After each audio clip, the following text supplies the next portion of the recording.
আসসালামু আলাইকুম প্রিয় ভিউয়ার্স, কেমন আছেন সবাই? আশা করছি যে যেখান থেকে আমার ভিডিওটা দেখছেন সবাই ভালো আছেন এবং সুস্থ আছেন। আজকে আমি একটি নতুন রেসিপি নিয়ে চলে এলাম। খাবারে ভিন্নতা আনতেই আজকের এই রেসিপি। তো দেখেই নিচ্ছেন, এটা হচ্ছে মিষ্টি কুমড়া। আমি এইভাবে কেটে নিয়েছি, বড় বড় টুকরো করে কেটে নিয়েছি মোটামুটি। এটা একটা অন্যরকম রান্না, খুব সহজ কিন্তু খেতে খুবই মজা। তো ফ্রাই প্যানে আমি মিষ্টি কুমড়োগুলো দিয়ে দিয়েছি আর নিয়েছি আমড়া। এখন আমড়া প্রচুর পাওয়া যাচ্ছে এবং আমড়াতে প্রচুর ভিটামিন। তো এইভাবেই আমি আমড়াগুলো কেটে নিয়ে নিয়েছি। আর তরকারি রান্না করতে যে মশলাগুলো লাগে সেই মশলাগুলো দিয়ে দিচ্ছি: হলুদি গুঁড়ো, মরিচের গুঁড়ো, জিরের গুঁড়ো এবং একটু আদা রসুন বাটা, জিরা বাটা, স্বাদ মতো লবণ দিয়ে দিলাম। তারপর দিয়ে দিব পানি। আমি কিন্তু এখনও চুলোটা ধরাইনি। তো পানি দিলাম, পানিটা দিয়ে সুন্দর করে একটু মিশিয়ে দিচ্ছি সব কিছু। এইবার আমি ঢেকে দিব এবং চুলাটা ধরিয়ে দেব। আমি কিন্তু এখন পর্যন্ত তেল দেইনি, শুধু মশলাগুলো দিয়ে লবণ দিয়ে আমি রান্না করছি। ওই যে শুরুতে বললাম একটু অন্যরকম রান্না, তো আমি একটু নেড়ে দিচ্ছি।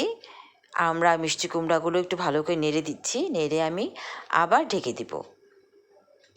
রান্নাটা খুবই সহজ, যে কেউ একবার দেখলে রান্না করে ফেলতে পারবে এবং খেতে অনেক মজা, ভিন্ন স্বাদের একটা টেস্ট। তো আমি আবারও ঢেকে দিলাম। এখন দেখতেই পাচ্ছেন যে পানিটা অনেকটাই কমে গেছে, শুকিয়ে গেছে। এখন আমি দেখব কী অবস্থা, নেড়ে চেড়ে সিদ্ধ হয়েছে কিনা এটা দেখে নেব। হ্যাঁ, মোটামুটি সিদ্ধ হয়ে গেছে, আরও কিছু রান্না হবে। আমি একটু তেঁতুল দিচ্ছি, যেহেতু আমড়াটা তেমন একটি টক না, অল্প টক, এই জন্য আমি একটু তেঁতুল দিলাম। এটা অবশ্য অপশনাল।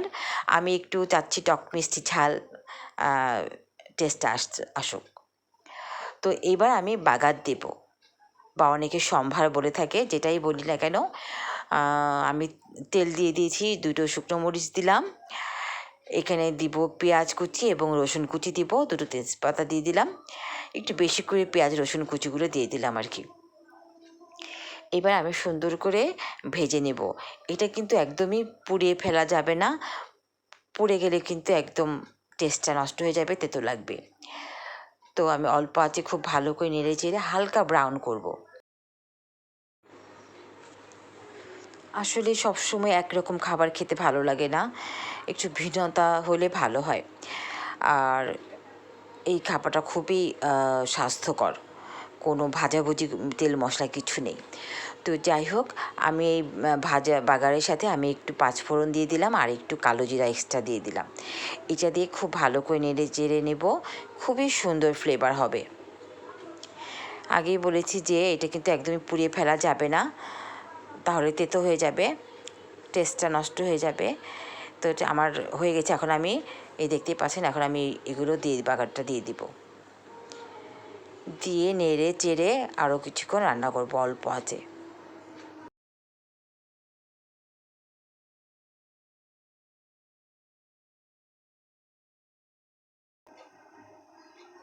এই পর্যায়ে আমি একটু চিনি দেব, যেহেতু আমি একটু তেঁতুল দিয়েছি, আমড়া দিয়েছি, একটু চিনি দিলে ব্যালেন্সটা খুব সুন্দর হয়, টেস্টটা অনেক ভালো হয়। আর যদি আপনারা কেউ না চান তাহলে চিনি স্কিপ করে দিবেন। হয়ে গেছে, আমি এখন বাটিতে বেড়ে নেব। ঠান্ডা হলে আরেকটু ঘন হয়ে যাবে।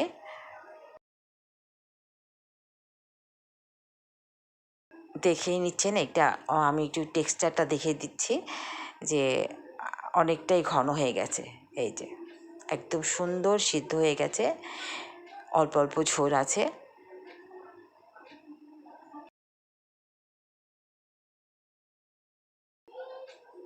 আমি একটু নেড়েচেড়ে দেখিয়ে দিলাম। শেষে উপরে আমি আরেকটু পেঁয়াজের বেরেস্তা দিয়ে দিব। এই যে এই আপনারা পরিবেশন করার সময় এইভাবেই পরিবেশন করবেন, একবার বাগার দেবেন, তারপরে আবার উপরে একটু পেঁয়াজ গুঁড়ো দিয়ে ভাজা পেঁয়াজ গুঁড়ো দিয়ে দিবেন।